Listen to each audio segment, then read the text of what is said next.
Hey guys, how we doing? It's another day working on the bus, somewhat yesterday, and hot, real hot. So again, we're in the 90s every day, and those northern folk aren't quite used to that. But drinking plenty of water. One thing, my kidney stone deal is supposed to be good. I had a thing done last week, and they said I have one little one up in the meat somewhere. They'll check it again in 3 months and see if anything's happening with it. Other than that, I'm good. Drink water, lots of water. So I'm gonna abide by those rules. Off to the single cab, get some more work done on it. It's still in the garage.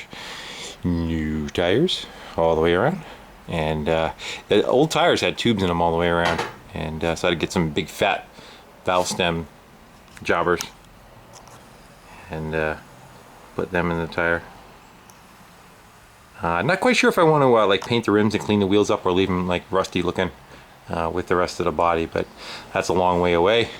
Again, I'm just trying to stay with the process of getting it so it starts, runs, and yard drives. That's the only thing I want to try to get accomplished right now.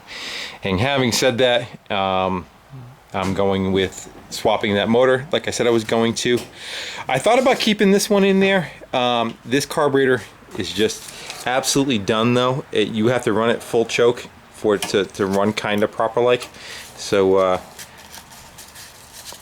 I don't have anything else that bolts to that flange. The flange is fairly close together. So I had the other motor. I want to put the other motor in it for more power and usability anyhow. So I continued forward with that. So this is the old motor pulled out. You can see it's got some critters that were in it, but it's pretty complete. The engine actually is a that thing. I've never seen that before. What's it do? Spring loaded. I wonder what the idea behind that is. So easily my train of thought changes. It's a 57 is the year of the motor. I looked it up. So it's not the original motor to the bus, so it's not like I'm taking anything away from it. But it is a period correct motor for that genre, so I may try selling it, or not quite sure. It does have the setup for the hand crank, so this motor is able to be hand cranked and started.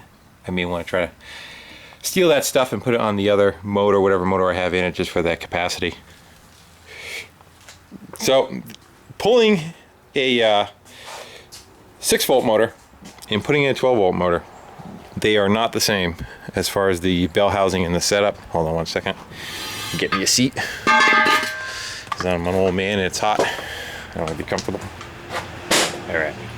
So I'm probably going to do a video on swapping over a 6-volt engine to a 12-volt engine. 12-volt engine, the bell housing physically is the same bolt pattern and everything. It will bolt up to the block. The problem is the flywheel on a 12-volt motor is 1.6 millimeters larger than the other flywheel. So I tried all different kind of processes of combinations between that flywheel and clutches and everything, and changing that, putting a 6-volt flywheel on that motor. None of that stuff works, and I pretty much knew it didn't work from past history, but I was just playing. So to get this motor in, you have to relieve the bell housing, and to do that, basically you start putting the motor in. This motor's in right now with no clutch disc in it, because I didn't want to fight with the spline starting it and stopping it each time. So it's got the 2 studs on the bottom of the motor. You're pretty much guiding them up, and what you do is you put a wrench on the top pulley on that one, and while you're kind of pushing the motor forward, you rock it back and forth so the flywheel's kind of turning in the case, and the flywheel will actually mark in the case where you need to kind of cut away from, and then you take a little sander and you open it up. It's basically where the 4 bolt holes are, and just a little bit in a couple of other areas. Again, I'll do that on another video when I'm ready. But I can't put it together because I don't have the right combination of clutch parts. That again is 180 millimeter. It's got 2 different styles. One, the older transmissions use, let's see if I have anything I can show. Where's the pressure plate off of it? Here you go. that's a 12 volt flywheel. See how it's got no ring on it?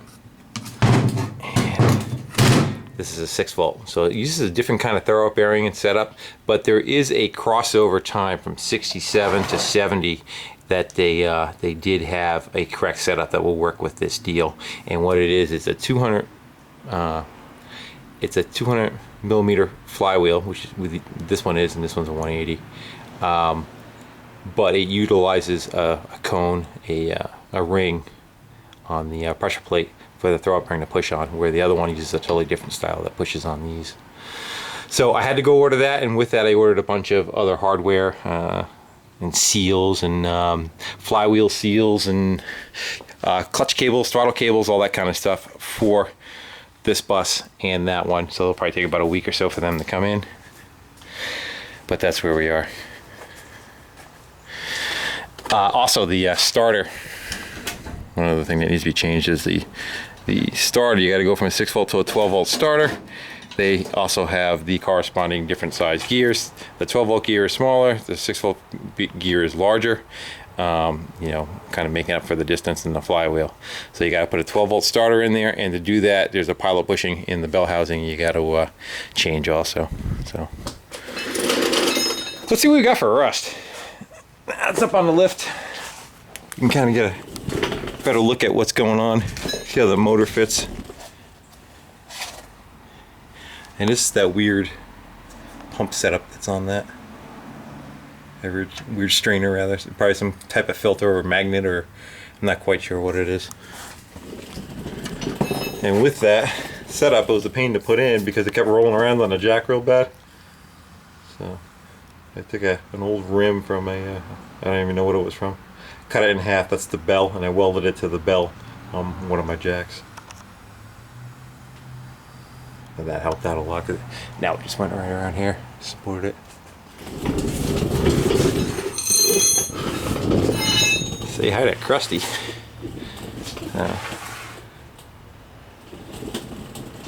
This is kind of looking down the passenger side. Floors are just gone.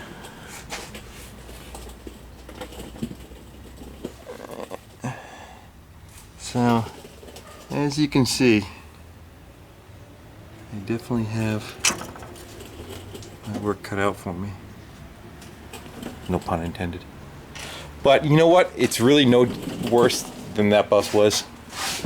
Just that nobody's been in here before. It's actually not that terrible. And again, I'm not restoring this to concourse. This is getting restored to being a rat rod. So it'll have all metal underneath it. It may not look pretty, but it definitely will be strong and functional. Actually, probably be pretty too. I'll make it pretty mainly. Spider web's already grown over a day. Back off. All right, blah. So you figure this again? This has never been painted. Good timing.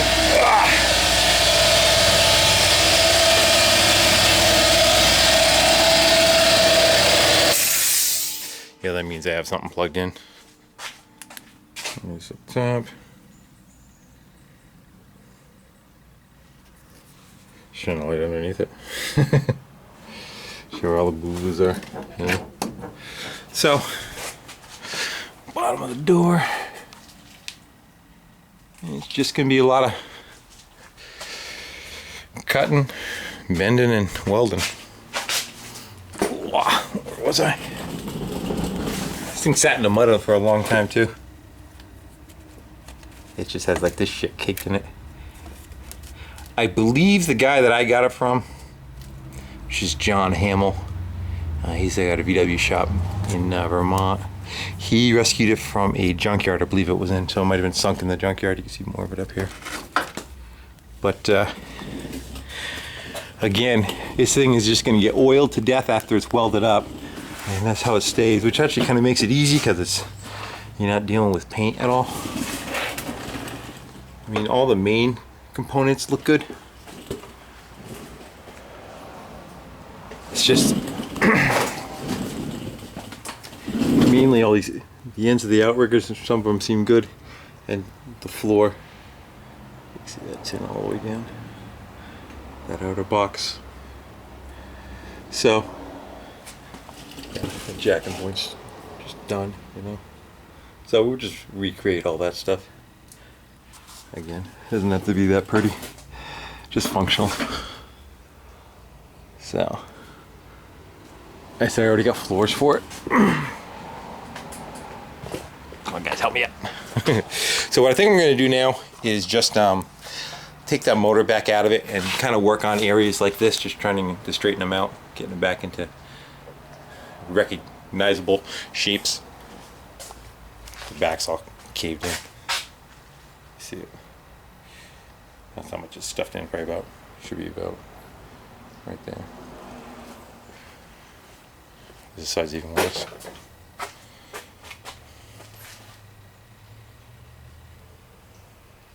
Kind of a before.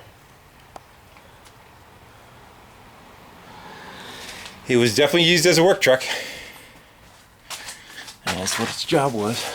Let's get some blown out there for the upper deck, so to speak. But all in all, that mostly is all salvageable up there. All seems pretty good. And of course, I think the floors, the front floors, I know are gone on both sides. What it looks like in the dash.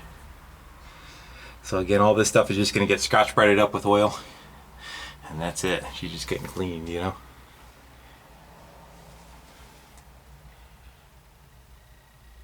Something was written on it. I think it was when it was probably for sale. It's crossed out in the back window there. Can't tell. Body something. Maybe a price underneath. Body and engine good? I don't know. And then you can see just a few white spots on the windshields in the front where something else was actually written there too. And a lot of it's rusty, but it's not rotted out, which is good. Sometimes the roofs are just gone right through. I don't see that pretty much anywhere on this one. It's up in the air right now, but all that looks pretty good. So it's just going to be having that rust color after it's all sanded and oiled, you know. And clean up some panels. Maybe we'll do another one of those next. All right, guys. This video's getting kind of long. Figured I'd just share with you more what the van looks like and where it's going. Take care. Bye.